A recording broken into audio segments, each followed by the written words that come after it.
Olá pessoal, eu sou o professor Kleber Vieira e daremos seguimento com a aula 2, de Introdução à Teoria Geral da Administração. A ementa da nossa disciplina abrange a abordagem humanística e comportamental da administração, a escola que trata da abordagem neoclássica, abordagem estruturalista e as perspectivas contemporâneas da administração.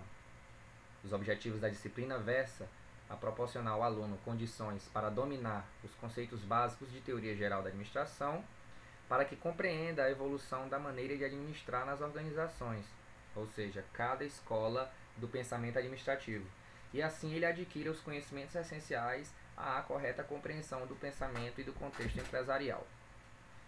Lembrando que o nosso principal autor chama-se Dalberto Chiavenato, que eu tratei lá na nossa primeira aula, e assim a logística, ou melhor dizendo, o passo a passo do que nós estamos abordando na disciplina de Teoria Geral da Administração. Está aí o desenho das 10 escolas da administração. Vale lembrar o que tratamos na primeira aula sobre a administração científica e teoria clássica, que está só um resumo das duas primeiras teorias que vimos, em que o principal expoente da administração científica é Frederick Taylor e da teoria clássica Henri Fayol.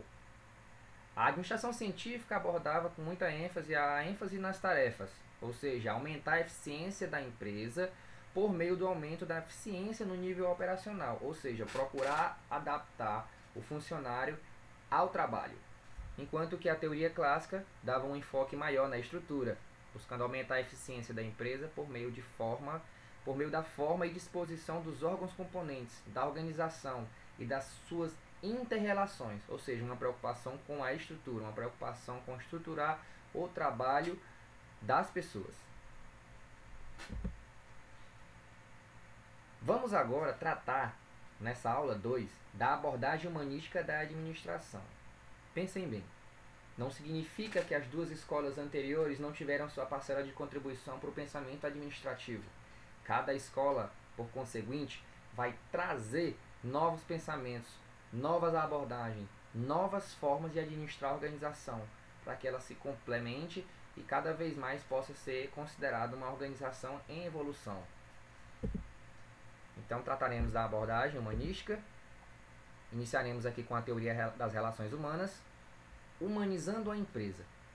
Pensem bem comigo, quem nunca achou legal um elogio do seu superior na empresa a qual vocês trabalham? Quem nunca achou legal poder ter um comissionamento, um incentivo salarial para que você possa ter maior produção e mais motivação no trabalho? Quem nunca se sentiu bem com a perspectiva de poder contribuir com a sua parcela de opinião numa reunião empresarial? Pois bem, é disso que trata a teoria das relações humanas. E aqui nós podemos destacar dois tópicos: as origens da teoria das relações humanas e a civilização industrializada e o homem. Não se pode falar de teoria das relações humanas sem abordar a experiência de Hal Thorne, grande experimento que foi o marco da teoria das relações humanas. Vejam bem, o contexto era 1927, uma experiência do Conselho Nacional de Pesquisas, uma fábrica da Western Electric Company, em Chicago, localizado no bairro de Hawthorne. Essa empresa é uma indústria que tinha o enfoque na fabricação de equipamentos e componentes eletrônicos. Elton Mayo é o principal nome a se dar ênfase na teoria das relações humanas. A experiência de Hawthorne, ela teve uma contribuição importantíssima para a análise e percepção de quanto que as pessoas são importantes para o desenvolvimento das atividades organizacionais. Inicialmente, o objetivo desse experimento era determinar a relação entre a intensidade da iluminação e a eficiência dos operários, medida por meio da produção. Lembrem lá da teoria clássica, lembrem da teoria científica, que buscavam adaptar o funcionário ao desempenho de suas funções no trabalho. Queria adaptar as pessoas ao trabalho. Então, a teoria das relações humanas buscava também entender como as estruturas do trabalho poderiam aumentar a produtividade das pessoas. Então, está aqui um exemplo na figura que está no canto inferior direito, que mostra os operários dessa indústria trabalhando na fabricação de equipamentos e componentes telefônicos.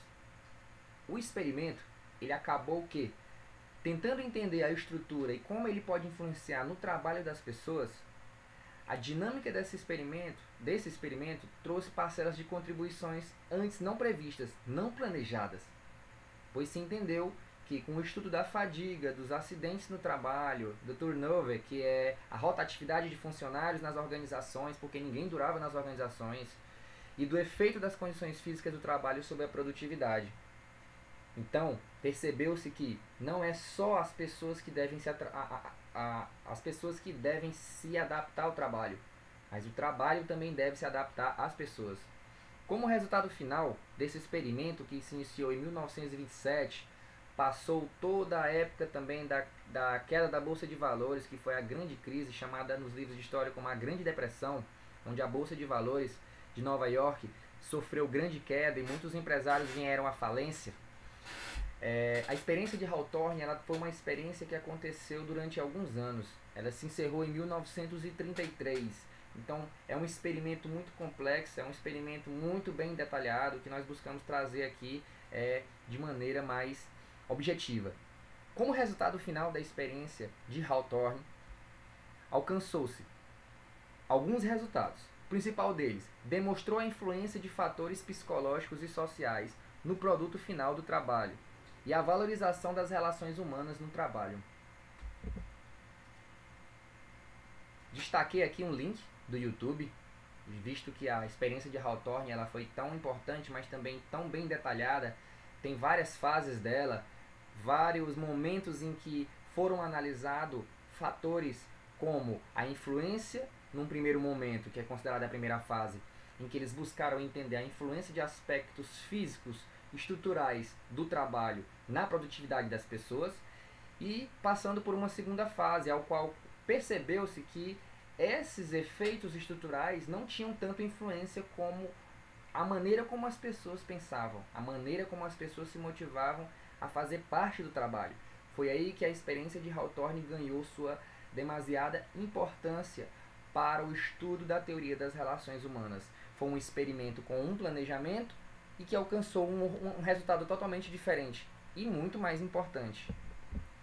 Essas fases cabe nós aqui não detalharmos porque elas são muito pragmáticas, então sugiro que vocês assistam o link que eu coloquei no slide anterior para que vocês possam entender a dinâmica e a importância desse experimento de Hawthorne. Dica: não passem adiante sem assistir o vídeo, ele é muito importante para o entendimento e perspectiva do que se deu na experiência de Hawthorne. A gente possa agora detalhar um pouco mais a teoria das relações humanas, ok? Conclusões da experiência de Hawthorne. O nível de produção é resultante da integração social. Percebeu-se que na produção, o corpo social, as pessoas formavam grupos informais. O comportamento social dos empregados, a parceria entre eles no sentido de produtividade, as recompensas e sanções sociais. Houve momentos na experiência de Hawthorne em que procurou-se dar benefícios aos funcionários. Percebeu-se aí um nível de motivação muito maior. Ao invés de um salário fixo com benefícios. Tais benefícios também não foram só no sentido salarial. Lanches em alguns momentos, intervalos que foram colocados em certos momentos também da produtividade, fez com que os funcionários pudessem ter um momento de descanso e, pós o descanso, retornassem com mais motivação para a realização do trabalho e das suas tarefas. A dinâmica da experiência de Hawthorne percebeu a aproximação entre as pessoas. Tem-se aqui o entendimento de grupos informais. Nós temos dentro da organização hoje a organização formal, com sua estrutura, com a sua burocracia, com seus procedimentos, mas as pessoas são o fator mais importante dentro das organizações hoje. Não pode se deixar de lado isso. Nenhum administrador pode deixar esse aspecto de lado. Então percebeu-se o quanto que as pessoas são unidas no ambiente de trabalho, o quanto que elas às vezes podem produzir menos para não prejudicar outro amigo no seu ambiente de trabalho, o quanto que as pessoas podem se unir no sentido de pressão, quando estão se sentindo pressionadas no trabalho. Daí você percebeu aí que existem também as greves. Os funcionários perceberam que sem eles as organizações não podem existir. Então desmistificou aqui aquela questão de que o empresário possa sempre ditar as regras. O aspecto humano, o aspecto social, esses grupos informais, eles têm total relação com a produtividade das organizações. Percebeu-se também com a experiência de Hawthorne a importância do conteúdo do cargo, ou seja, definiu-se mais as tarefas das pessoas. E a ênfase nos aspectos emocionais, ou seja, o quanto que a sua produtividade pode estar atrelada a fatores psicológicos, pois descansar faz com que você volte com mais produtividade.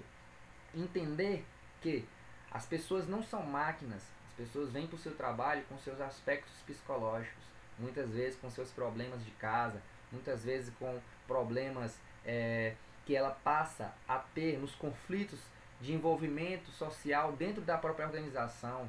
Quando um funcionário não sente aceitação, quando ele é novato, não sente aceitação, não se sente incorporado à cultura organizacional, isso pode interferir drasticamente também na produtividade dele. Então a experiência de Hawthorne ela foi demasiadamente importante para a teoria das relações humanas.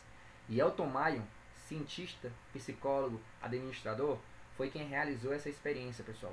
Confiram lá o vídeo, por favor. Tratando ainda da civilização industrializada e o homem. Vale ressaltar aqui que o trabalho ele é uma atividade tipicamente grupal. As pessoas não vivem dentro de uma redoma isolada. As pessoas, para desenvolver atividades, para fazer parte de uma organização, elas vão desenvolver grupos. O homem não é um ser isolado socialmente. O operário não reage como indivíduo isolado, mas como membro de um grupo social. Acabei de ressaltar isso. A tarefa básica da administração, ou seja, é formar uma elite de administradores, pessoas com a capacidade de pensar e compreender outras pessoas, e também de comunicar através de chefes democráticos, persuasivos e simpáticos. Começamos a perceber aí um plano de divisão de tarefas. Passamos de uma sociedade estável para uma sociedade complexa. O ser humano ele é complexo. A subjetividade das pessoas passou a ser levada em consideração nos estudos de Elton Mayo e dos outros teóricos da teoria das relações humanas. O ser humano é motivado pela necessidade de estar junto, de ser reconhecido e de receber adequada comunicação. Então, a incorporação dessa pessoa na cultura organizacional pode fazer com que você crie uma cultura voltada para o sucesso, uma cultura organizacional mais sólida. Aqui, na figura 5.1, destaca-se as funções básicas da organização. Você tem aí uma organização industrial com função econômica e função social. Qual é a função econômica de uma organização? Produzir bens e serviços, certo? Uma indústria produz bens. Uma indústria automotiva, ela produz carros. Serviços. Serviços pode-se dizer vários dos serviços. Salão de beleza, uma seguradora, ela é uma prestadora de serviço. Função social dentro dessa organização. Dar satisfações aos seus participantes. As pessoas que fazem parte dessa organização devem ter seus aspectos humanos levados em consideração. Você percebe aí nos dois quadrantes que finalizam a figura o equilíbrio externo e o equilíbrio interno. O equilíbrio externo é aquele ao qual a empresa vive. Ela vive para os clientes, ela vive para produzir e oferecer os seus serviços ao meio social, ao meio externo a ela. Mas tem que se dosar também e fazer um equilíbrio interno. As organizações são formadas de pessoas. Então, as empresas elas visam o lucro, a maioria das vezes, né? As ONGs, que são organizações não governamentais, não vão visar o lucro, mas ela tem um objetivo externo, que é prestar um serviço à sociedade. Mas não se deve deixar de levar em consideração o equilíbrio interno, como as pessoas estão harmonizadas com os objetivos organizacionais. Essa é uma das preocupações que todo administrador deve ter, fazer esse equilíbrio entre os objetivos de existência da organização e fazer com que as pessoas que fazem parte da organização abracem a causa da organização e possam conviver de maneira harmoniosa dentro dela. Podemos fazer aí uma comparação entre a teoria clássica, lembra lá da aula 1, administração científica e teoria clássica, com a teoria das relações humanas. Cada escola que vem adiante, que nós trataremos adiante, vem a agregar mais valores que foram percebidos com as necessidades que iam acontecendo em cada momento. As duas primeiras escolas tratam da organização como uma máquina, enquanto que a teoria das relações humanas trata da organização como grupos humanos. A teoria clássica, ela enfatiza as tarefas ou as tecnologias, enquanto que a teoria das relações humanas enfatiza as pessoas e os grupos sociais. As duas primeiras são inspiradas em sistemas de engenharia, teoria das relações humanas, inspirada em sistemas de psicologia. A autoridade centralizada nas duas primeiras escolas, e aqui você percebe uma delegação de autoridade, ou seja, não fica tão centralizado na mão de chefes. Passa-se a perceber que as pessoas têm a sua parcela de contribuição para a organização. Você pode delegar funções, fazer com que elas internalizem os conceitos da organização e possam desempenhar as funções de melhor maneira possível. Na teoria clássica, nas duas primeiras escolas, você tem linhas claras de autoridade. Enquanto você percebe que na teoria das relações humanas, o ambiente que passou a se conviver ali a partir de 1927, 1929, as pessoas passaram a ter mais autonomia. O funcionário passou a ter voz.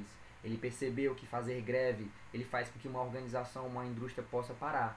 Então, peraí, o administrador deve entender que os empregados passaram a ter autonomia, porque as pessoas têm individualidade. Percebe-se na teoria clássica da administração que existe uma especialização em competência técnica, ou seja, adaptar o funcionário no sentido de desempenhar uma função técnica. Enquanto que você percebe que na teoria das relações humanas é perceptível a confiança e a abertura. Você tem que confiar no trabalhador, porque o trabalhador também pode trazer os seus valores, ele pode também trazer coisas novas para dentro da organização que venha a agregar. Então, não fica mais só aquela coisa ditatorial, que tem que ser feita daquela forma como a empresa quer. Às vezes, a parcela de contribuição de quem vem de fora, de quem vem com outro conhecimento, quem vem com outra experiência, pode vir a agregar aos objetivos da organização. Percebe-se nas duas primeiras teorias uma acentuada divisão do trabalho, enquanto que você tem aí uma ênfase nas relações entre as pessoas. As pessoas passaram a se relacionar dentro das organizações, criando o que a gente chama de grupos sociais informais. Na teoria clássica você tem a confiança nas regras e regulamentos, enquanto que na teoria das relações humanas você tem confiança nas pessoas. Clara separação entre linha e staff. Nas duas primeiras teorias, lembra lá que eu falei, você tem um organograma organizacional, ou seja, aqueles quadradinhos que dividem os departamentos da organização, e você tem o staff. O staff ele é uma função de assessoria, tá? Por exemplo, dentro de uma organização de uma indústria, muitas vezes o setor contábil ele não é a finalidade primária daquela organização, então pode ser um serviço terceirizado. Entenda o staff como um serviço terceirizado. Já na teoria das relações humanas é perceptível uma dinâmica grupal e interpessoal. Quais foram as decorrências da teoria das relações humanas? Passou-se a perceber a importância dos grupos sociais dentro da organização. Daí você pode dar margem a discutir a motivação humana, o que influencia essa motivação, liderança e os tipos de liderança, a comunicação entre os grupos sociais dentro da organização, o estudo da organização informal, a dinâmica dos grupos, e aí nós vamos findar a teoria das relações humanas também falando um pouquinho da apreciação crítica dessa teoria das relações humanas, o que ela tem de vantagens e desvantagens ao tratarmos de teoria geral da administração. Quais são as etapas do ciclo motivacional?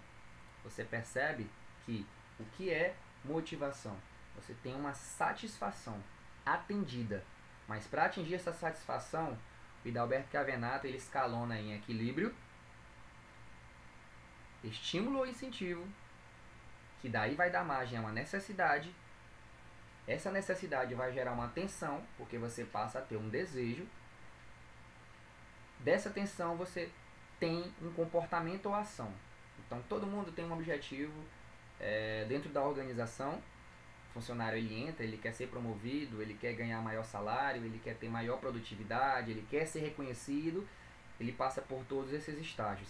Isso é uma perspectiva psicológica de análise da satisfação das pessoas na organização. O que as motivam? As teorias sobre liderança.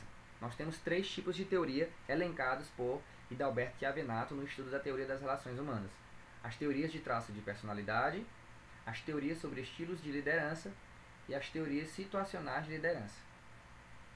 A teoria dos traços de personalidade são as características marcantes de personalidades possuídas pelo líder.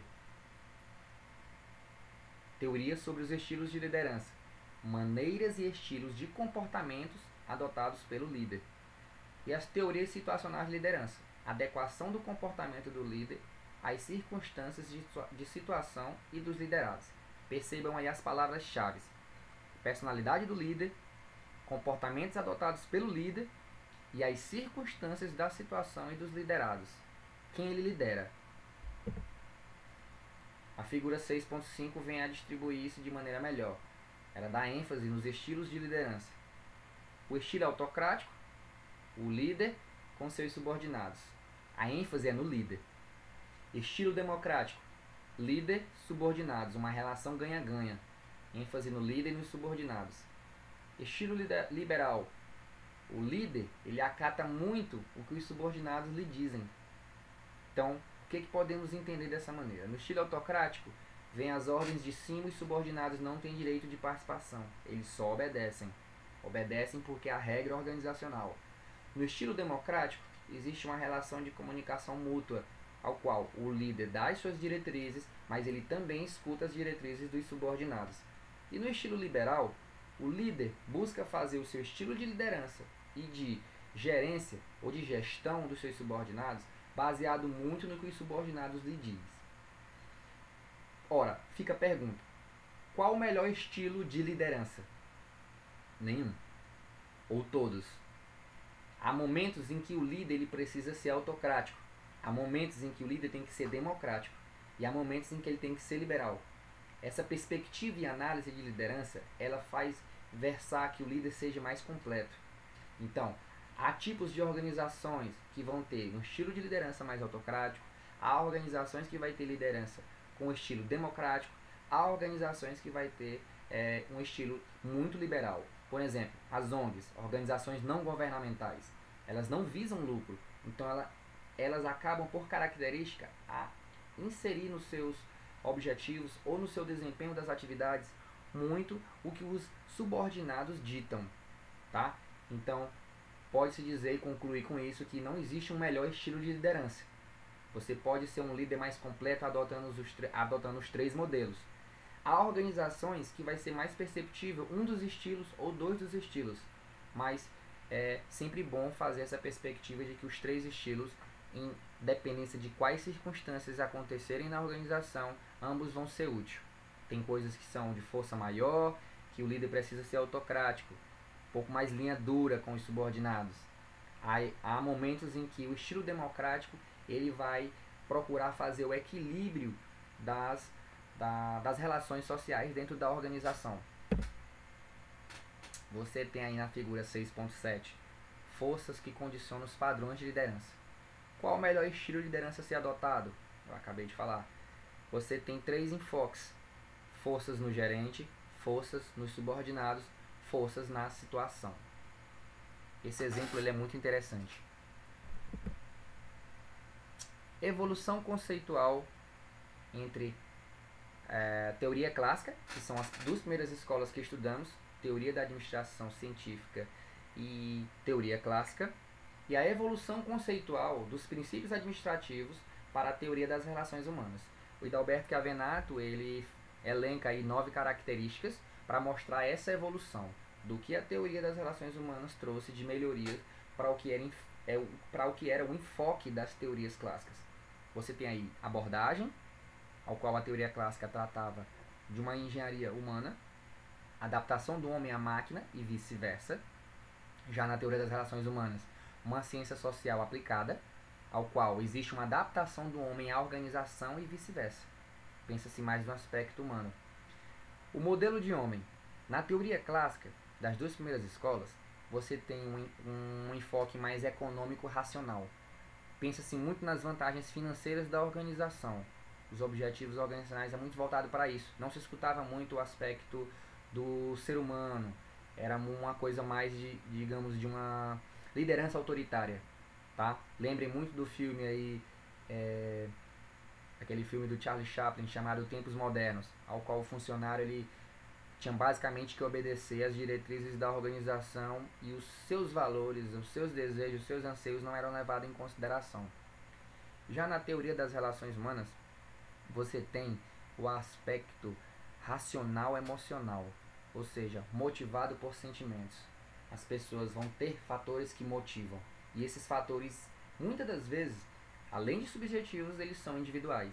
Há pessoas que fazem parte de um determinado corpo organizacional, ou de um determinado grupo social, em que, para um funcionário, o que motiva ele é salário mais comissão. Para outro, é o reconhecimento do seu chefe, tá? A aceitação das pessoas. Tem pessoas em que o aspecto motivacional dela pode ser os benefícios agregados do seu salário, como descanso, férias, 13º salário, que nesse momento ainda não era algo discutido, mas eu já estou trazendo para uma perspectiva mais atual, plano de saúde, então os benefícios que aquele emprego lhe dá. Então os aspectos que motivam as pessoas são todos, ou podem ser individuais, podem ser de maneira muito subjetiva. Quanto à característica do comportamento do indivíduo. Na teoria clássica, o homem é visto como um animal isolado, e na teoria das relações humanas ele é um animal social. Ele, como animal isolado, reage como indivíduo. Atomismo tayloriano. Taylor é o Frederick Taylor, da administração científica. O homem ele era visto dentro de uma perspectiva muito pragmática, muito prática. Ele só tinha que obedecer. Enquanto que animal social, ele é um ser social, carente de apoio e participação, ele tem seus fatores psicológicos que o motivam a trabalhar, ele reage como um membro do grupo, ele tem que se sentir parte da equipe, ele não pode se sentir excluído daquele grupo social. Outra característica que Dalbert e Avenato e Elton Mayo elencam aí, né? Dalbert e Avenato acaba abordando as teorias do Elton Mayo, é o comportamento funcional do indivíduo. Na teoria clássica é perceptível uma padronização, ou seja, a melhor maneira de se fazer as coisas, de se desempenhar as tarefas, é dentro de uma perspectiva padronizável. E na teoria das relações humanas você percebe que, mesmo que você tente padronizar as atividades, existem diferenças individuais, pessoas que vão desempenhar suas atividades de maneiras diferentes. Outra característica elencada na evolução conceitual é a incentivação. Lá na teoria clássica é um aspecto mais material, mais voltada para salário, enquanto que na teoria das relações humanas percebe-se que nem tudo é voltado para o aspecto financeiro. Às vezes um apoio, elogio e consideração, se sentir parte de um grupo, é que vai fazer a pessoa ter o seu nível de motivação e incentivação no desempenho das tarefas. O estudo da fadiga. Outra característica legal de se tratar. Na teoria clássica se fez o estudo dos tempos e movimentos, né? Como desempenhar as atividades dentro de uma perspectiva de fazer melhor dentro do menor tempo possível. Já lá na teoria das relações humanas, você percebe que existe o fator psicológico, a monotonia, a rotinização. Quando você tem monotonia no trabalho, se torna chato. A produtividade ela pode diminuir por ter um trabalho monótono. O ser humano ele é um ser pensante. Quando ele faz as coisas dentro de uma característica muito braçal, muito repetitiva, ele tende a cair de produtividade. Então o ser humano ele é um ser em constante evolução. Ele precisa que a sua atividade não seja só com a característica mecânica. Ele tem que ter aquilo desenvolvido dentro de suas aptidões de raciocínio mental e psicológico, né? Unidade de análise. Você percebe que a teoria clássica dá uma ênfase muito grande na tarefa e no estudo dos tempos e movimentos, enquanto que na teoria das relações humanas você tem aí as relações humanas nos grupos sociais. Por mais que exista a organização formal, vai haver sempre os grupos informais dentro da organização, que vão gerar e criar a sua própria cultura daquele grupo, daquele corpo social. Conceito de organização. Ele evolui da teoria clássica para um conjunto de órgãos e cargos, ou ele evolui, na verdade, para um conjunto de papéis. Lá na teoria clássica você tem um conjunto de cargos e lá na teoria das relações humanas você tem um conjunto de papéis. Quanto à representação gráfica, na teoria clássica o enfoque é o organograma, relações entre órgãos. Já na teoria das relações humanas, evolui para um conceito de sociograma, relação entre as pessoas. Apreciação crítica da teoria das relações humanas. O que é a apreciação? É observarmos os aspectos positivos e negativos da teoria das relações humanas, para que daí se possa também evoluir para uma outra escola da administração que vai trazer mais conhecimento, vai agregar mais valor à teoria geral da administração. Percebe-se que com a teoria das relações humanas, você tem uma oposição cerrada à teoria clássica, uma mais mecânica, a outra mais social. Inadequada visualização dos problemas das relações industriais. Você percebe que, por mais que nas primeiras duas teorias dá-se muita ênfase a tarefas e estrutura, não é só também as relações humanas que vão concernir a atribuir um entendimento das dificuldades das relações industriais, dos problemas de produtividade não estão atrelados só às pessoas também, por mais que as pessoas sejam o aspecto predominante aí, mais importante dentro de um ambiente organizacional. Concepção ingênua e romântica do operário. Você começa a perceber a parcela de influência que a pessoa tem dentro da organização, mas você também deve ter uma dosagem de os administradores e os pensadores dessa corrente filosófica entenderam que a pessoa era o aspecto mais importante dentro da organização e tentou um distanciamento muito forte dessas relações de estrutura e das tarefas. Então você percebe que essa concepção romântica do operário, que ele quer dizer, e da Alberto Chiavenato quer dizer, é que é tanto importante a estrutura e as tarefas, a burocracia, como também é importante o corpo social. Então você tem que procurar equilibrar as duas coisas. Uma limitação do campo experimental. É mais difícil fazer experiência com seres humanos. Então existe um momento em que ele é mensurável, mas por conta da complexidade do ser humano, o ser humano ele é um ser complexo, tem individualidade, tem suas subjetividades. Então existe sim uma limitação ao se fazer experiência com seres humanos, como foi a experiência de Hawthorne, que buscou ter um objetivo e alcançou outros objetivos, porque os seres humanos eles são seres mutáveis, eles são seres que vão aprendendo, vão incorporando experiências e vão mostrando as suas experiências. Por assim dizer, ele é um campo experimental muito vasto e muito mais difícil de mensurar. Parcialidade das conclusões. ênfase nos grupos informais, enfoque manipulativo das relações humanas. Manipular pessoas é difícil. O ser humano também, as pessoas, os funcionários dentro de um corpo organizacional, ele pode também manipular experimentos. A experiência de Hawthorne, ela mostra isso. O quanto que algumas pessoas, dentro da produtividade lá da Western Company Electric, elas buscavam trabalhar dentro de um conjunto harmonizado que, se sentisse impressão do seu supervisor, e esse supervisor meio que ele tivesse pressionando ali um grupo de 2 ou 3 pessoas que estavam produzindo menos que a maioria das pessoas da equipe. As outras pessoas se sensibilizavam com a pressão que aqueles outros 2 ou 3 amigos de trabalho estavam tendo. Então você percebe que as pessoas também podem manipular os experimentos. Foi comprovado na experiência de Hawthorne que o grupo se abraçou dentro de uma dinâmica de tentar diminuir a sua produtividade para que os outros 3 amigos não se sentissem muito pressionados. Porque uma vez que aquelas pessoas estão sendo pressionadas, lá na frente poderia ter sido outras pessoas. Então as pessoas começaram a boicotar essa pressão vinda e advinda do seu supervisor. Então as pessoas podem manipular experimentos, elas não são máquinas. Elas manipulando experimentos podem fazer com que os resultados do experimento não sejam atingidos, ou pelo menos os objetivos não sejam atingidos, melhor dizendo. Esse enfoque manipulativo pode ser interpretado dentro da seguinte figura. Você tem aí a administração da organização. Por mais que a administração tenha incentivos sociais, sistemas de comunicação entre as pessoas e padrões de liderança, você vai ter um grupo social. Um grupo social ele é formado de indivíduos, então tem que se considerar os objetivos individuais. Existem os objetivos grupais e os objetivos individuais. Dentro da organização, você vai perceber que as pessoas, culturalmente, na sua convivência, elas vão tendo objetivos que os objetivos vindo de uma perspectiva individual vão gerar objetivos daquele grupo social. As relações que os aproximam, quais os seus desejos, quais os seus anseios, gerando assim o que a gente chama de cultura organizacional.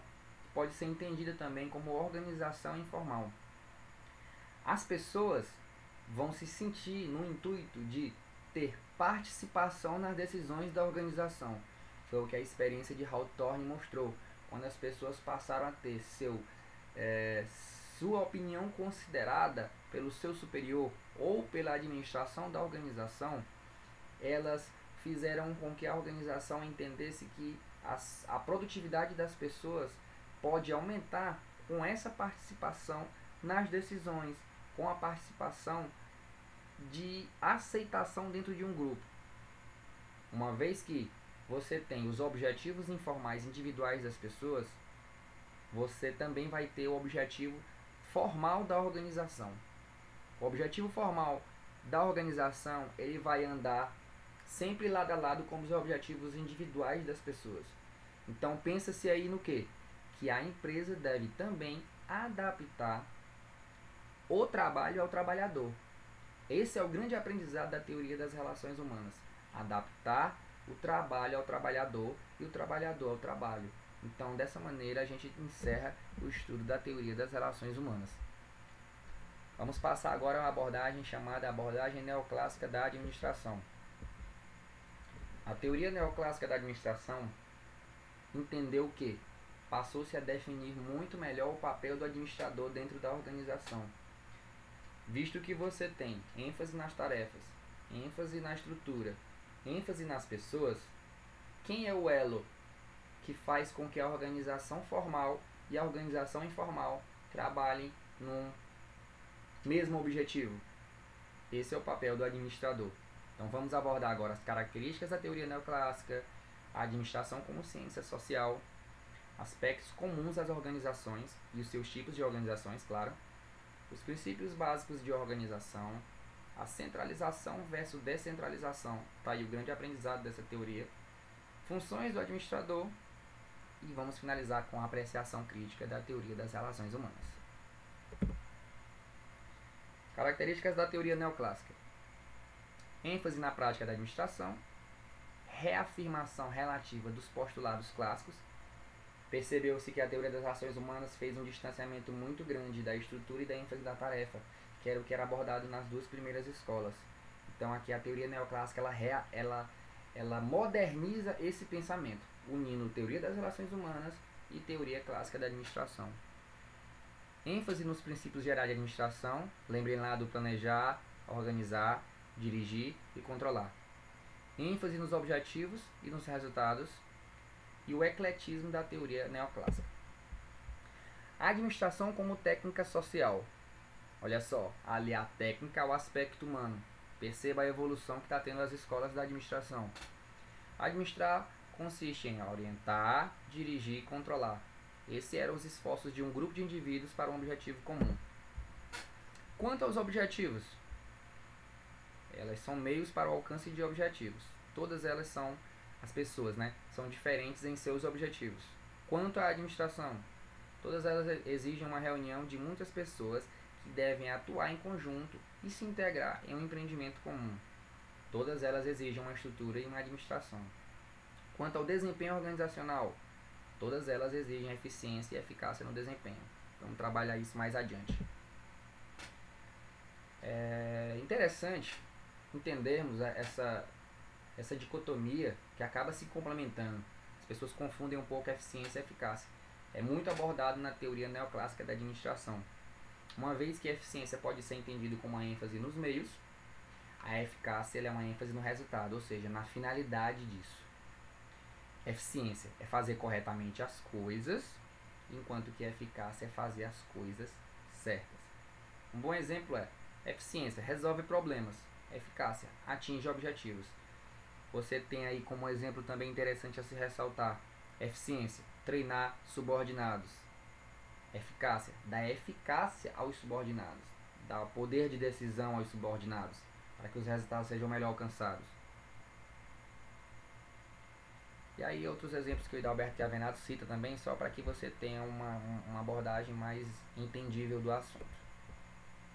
Eficiência é jogar um futebol com arte, enquanto que eficácia é ganhar o jogo. Você pode ser eficiente jogando um futebol arte, um futebol bonito, mas ainda assim não ganhar o jogo. Você só fez a coisa certa. Eficácia é fazer, ou melhor dizendo, você só fez as coisas corretamente, jogou bonito, mas enquanto que a eficácia é ganhar o jogo, independentemente de jogar feio ou bonito. São exemplos pragmáticos para poder fazer um entendimento melhor do exemplo de eficiência e eficácia, que vai ser abordado mais adiante também. Quais são os princípios básicos da organização? Segundo a teoria neoclássica. Divisão do trabalho, que já era abordado na teoria clássica da administração.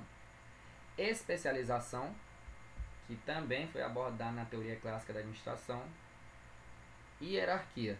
Aí você já pensa na hierarquia mais voltada para a teoria das relações humanas, associada à teoria clássica da administração. Você tem a autoridade, a hierarquia de autoridade, responsabilidade das pessoas no desempenho das organizações, mas o principal, a delegação das atividades.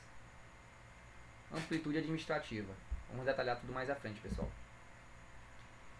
Níveis hierárquicos dentro da organização. É perceptível pela gravura 7.3 do livro do Hidalberto Chiavenato que os níveis institucional, intermediário e operacional dão ideia dos pensadores, as pessoas que pensam a organização, que pensam o desempenho das atividades. Você pode chamar isso de administração.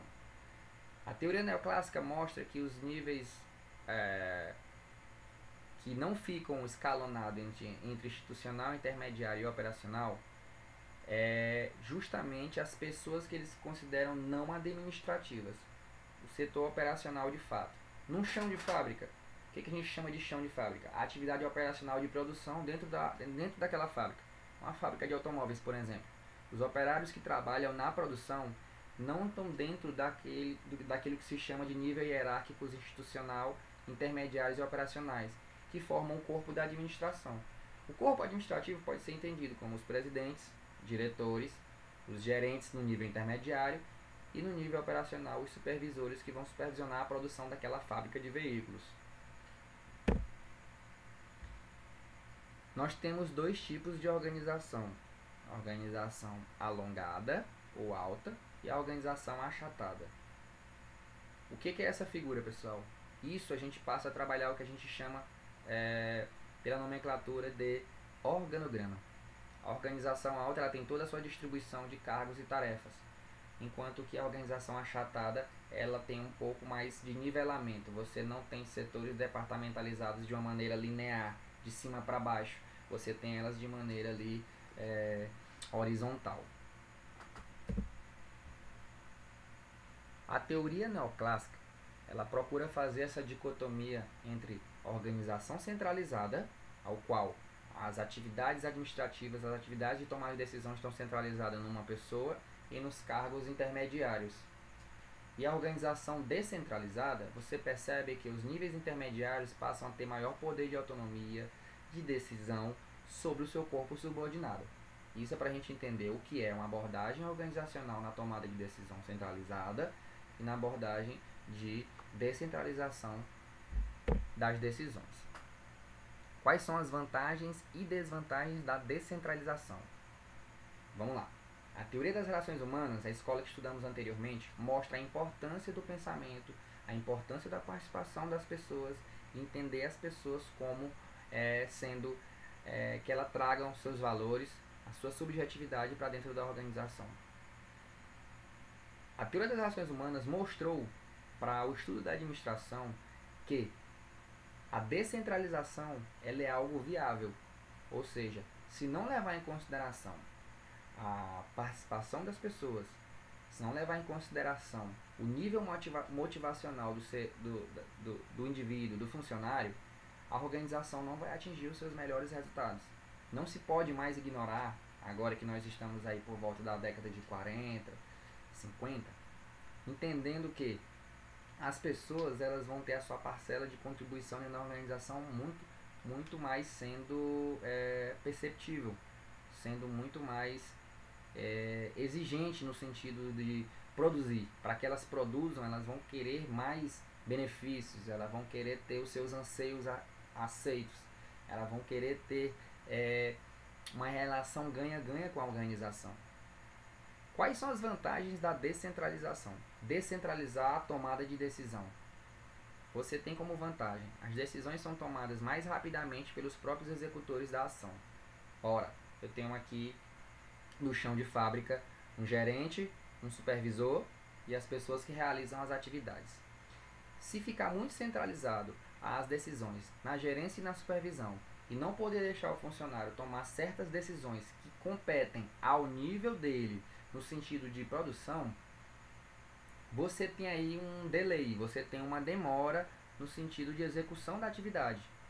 Então tem que se ter um estudo das tarefas e dos cargos e do desempenho dessas tarefas de uma maneira bem especializada. Então uma indústria automotiva, por exemplo, ela sabe em que nível as pessoas que estão na produção podem tomar certos tipos de decisão, para que não precise dar seguimento a uma atividade sempre tendo que pedir autorização ao seu superior. Você tem como vantagem da descentralização das atividades. Tomadores de decisão são os que têm mais informações sobre a situação. Vamos imaginar uma loja de roupas. O vendedor de roupa é considerado ali digamos que dentro da estrutura organizacional, pensando no organograma, ele é considerado o que a gente pode dizer de atividades não administrativas. Ele está realizando a venda da roupa. Por que ele tem mais informações sobre a situação? Porque ele é considerado o front office. O que é front office? É quem está frente a frente com o cliente. É ele que está fazendo atendimento. É ele que está entendendo a insatisfação do cliente. É ele que está entendendo a necessidade do cliente de um desconto. É ele que está entendendo se a pessoa gostou ou não daquele modelo, daquela roupa. E assim pode-se entender como alguns exemplos do que ele pode ser atribuído como ele ter mais informações do que os corpos gestores. Você pode imaginar um distanciamento aí do gerente da loja para o cliente e do dono da loja, que seria o diretor, por exemplo.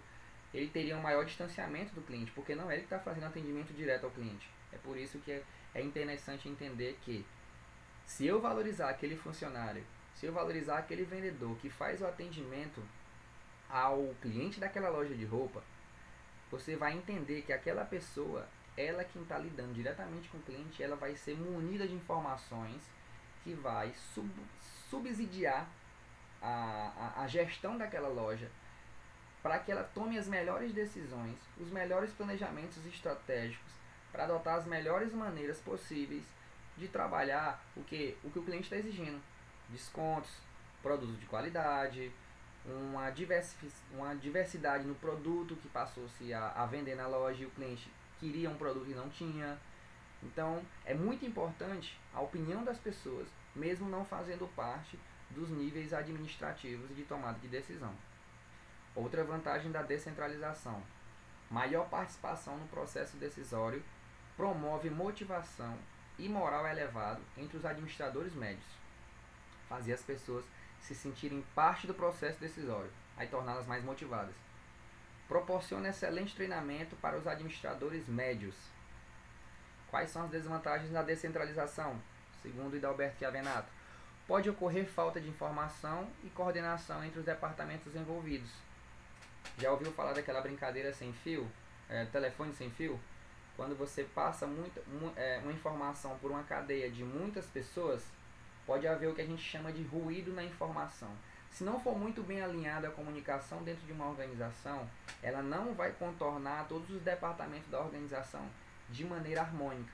Então pode haver o quê? Uma distorção da informação. Essa é uma das desvantagens da descentralização.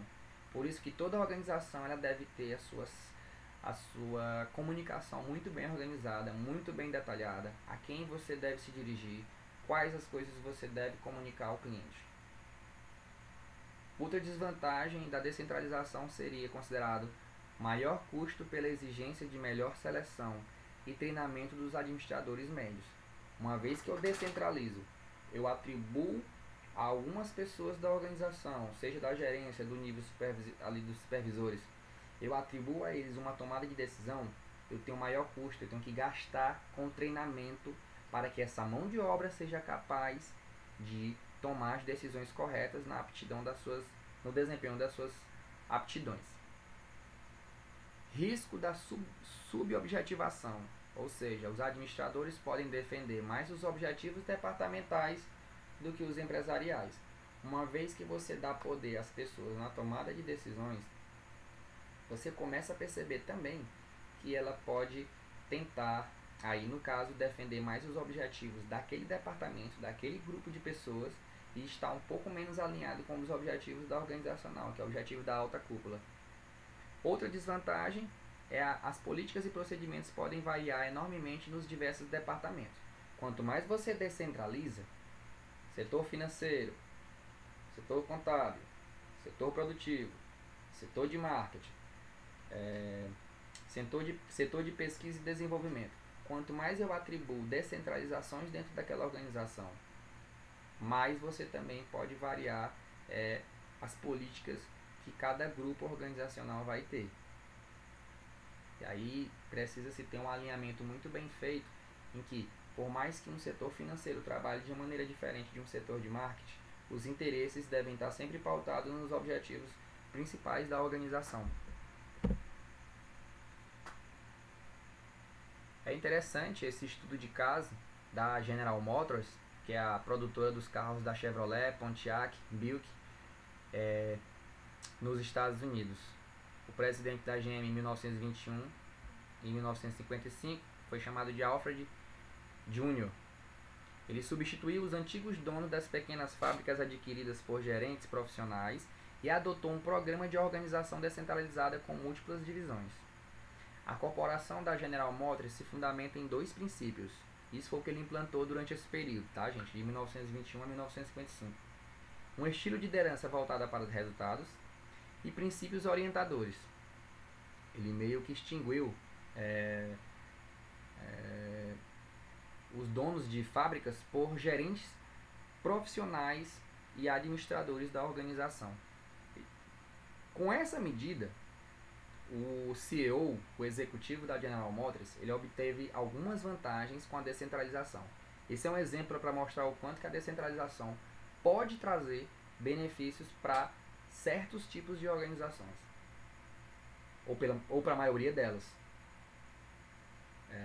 Rapidez nas decisões, ausência de conflito entre a alta administração e as divisões, sentimento de equidade, ou seja, de igualdade com os executivos, informalidade e democracia na organização, disponibilidade de reserva de pessoal administrativo para promoção, visualização do resultado das divisões semi-independentes e informações sobre as decisões da administração. O que ele fez?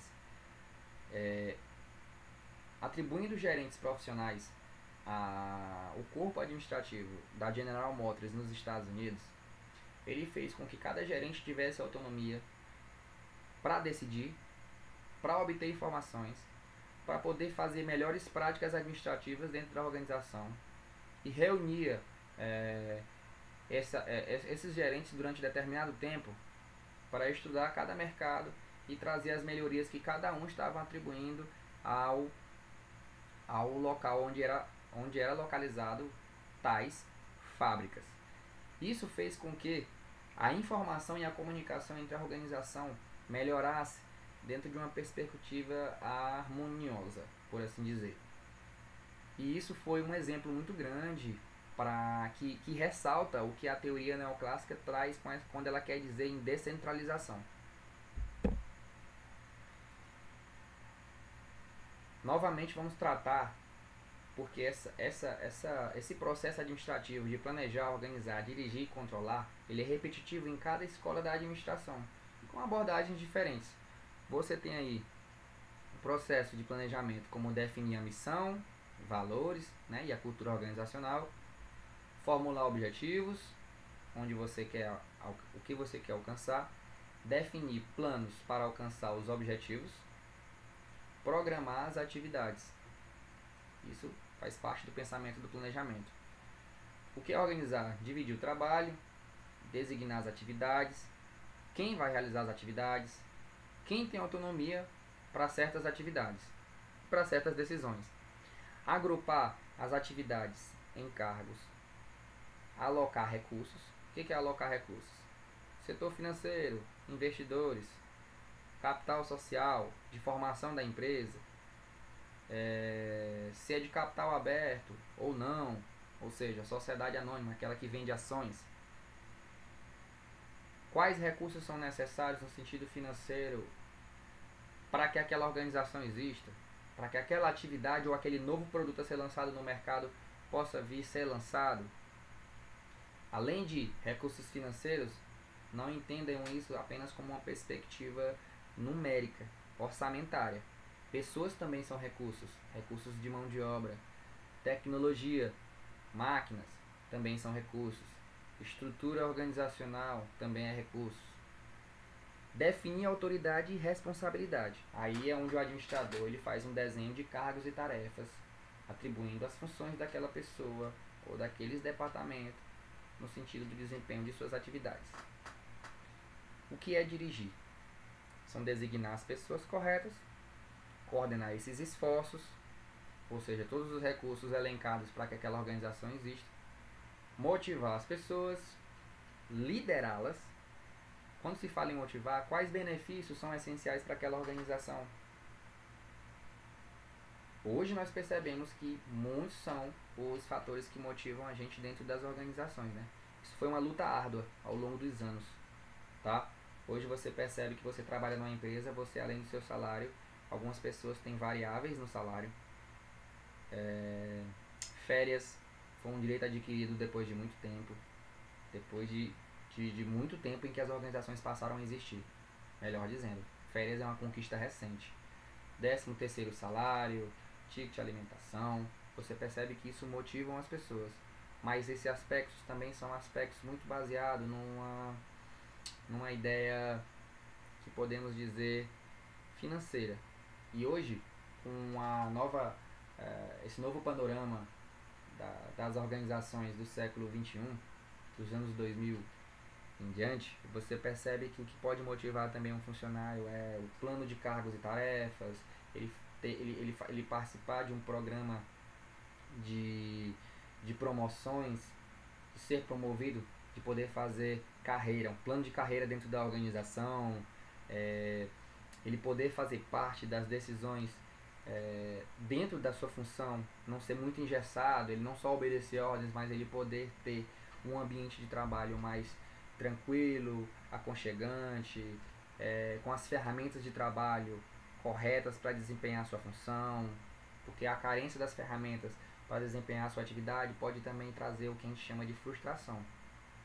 A direção também busca orientar, o administrador tem que buscar orientar as pessoas que vão desempenhar as atividades organizacionais. O processo administrativo também tem o controle, como controlar cada uma dessas atividades.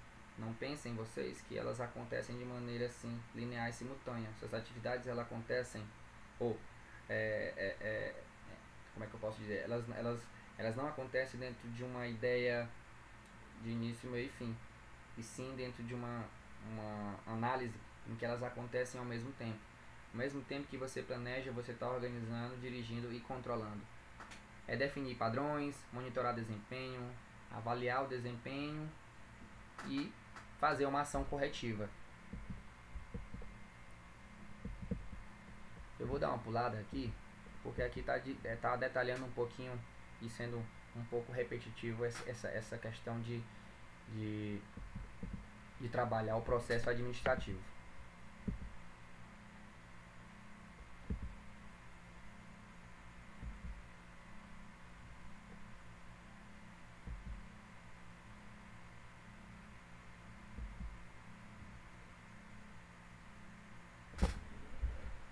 Tratemos agora, pessoal, da apreciação crítica da teoria neoclássica.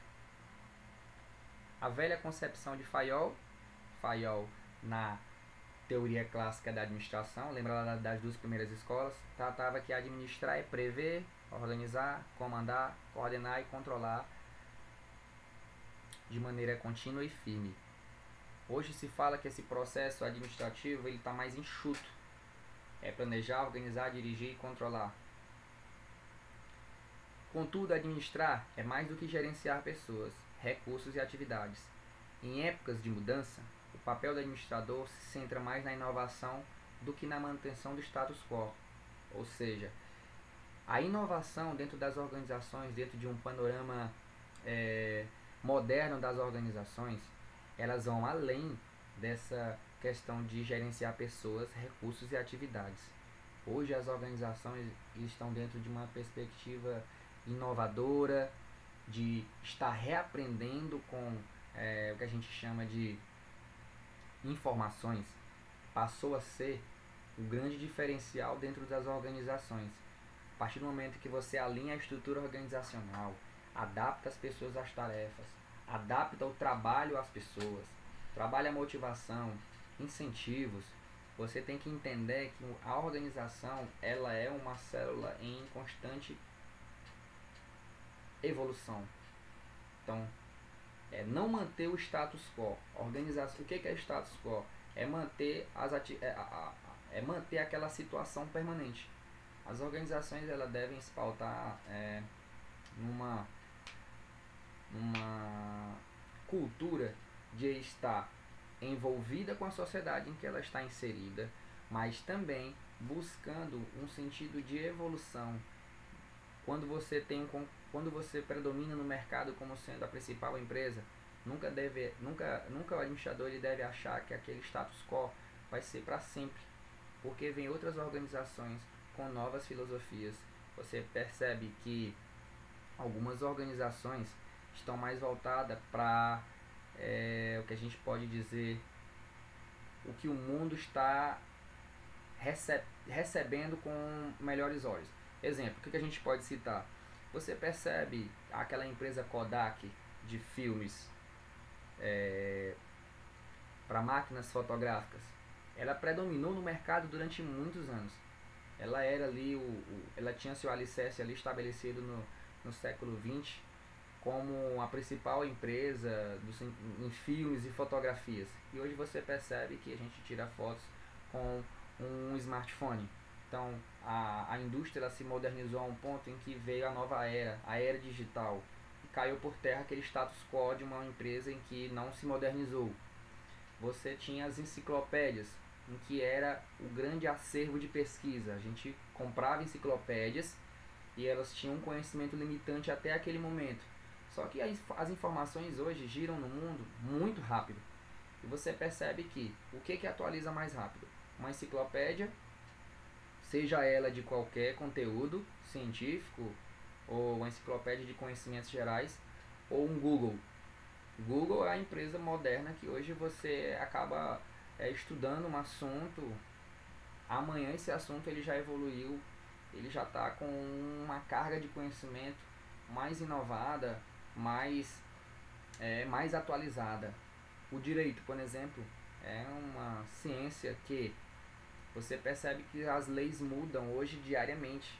Então, a indústria digital, ela mudou esse status quo de algumas empresas que permaneciam no mercado. Então, eu estou citando só um exemplo do quanto que o status quo ele é prejudicial para as organizações. E entendermos que cada organização ela é um corpo social formado de sua estrutura formal e dos grupos sociais que estão ali dentro da sua estrutura. E entender que teoria geral da administração é um estudo do tempo, é um estudo das escolas que ao longo do tempo a gente chama de escola porque é a maneira como foi dividida para se estudar a teoria geral da administração. Mas o quanto que as organizações elas evoluíram ao longo do tempo. E por assim dizer, pessoal, aprofundem no assunto, assistam o vídeo da experiência de Hawthorne, do link que eu deixei destacado, façam as atividades, procurem sempre aprofundar os estudos também de maneira individual, façam a sua especialização de maneira individual, leiam o livro de Dalberto Chiavenato, leiam as teorias da administração, porque isso vai ser a base para que vocês possam ter maior bagagem quando for estudar as disciplinas específicas do curso. Esse é o primeiro contato de vocês com a disciplina elementar do curso da administração. Ela tem uma carga muito histórica, mas digamos que nos períodos aí mais à frente vocês vão acabar tendo que estudar algumas especificidades, disciplinas específicas do curso. Administração de marketing, nós vamos estudar administração financeira, nós vamos estudar administração de recursos humanos, que hoje é chamado de sistema de pessoas, vamos estudar administração de processos, nós vamos estudar aí organização de sistemas e métodos. Todas essas sendo disciplinas que tornam o conhecimento mais específico daquilo que a gente está tratando de maneira geral. Até mais, pessoal, bons estudos, finalizamos nossa aula por aqui.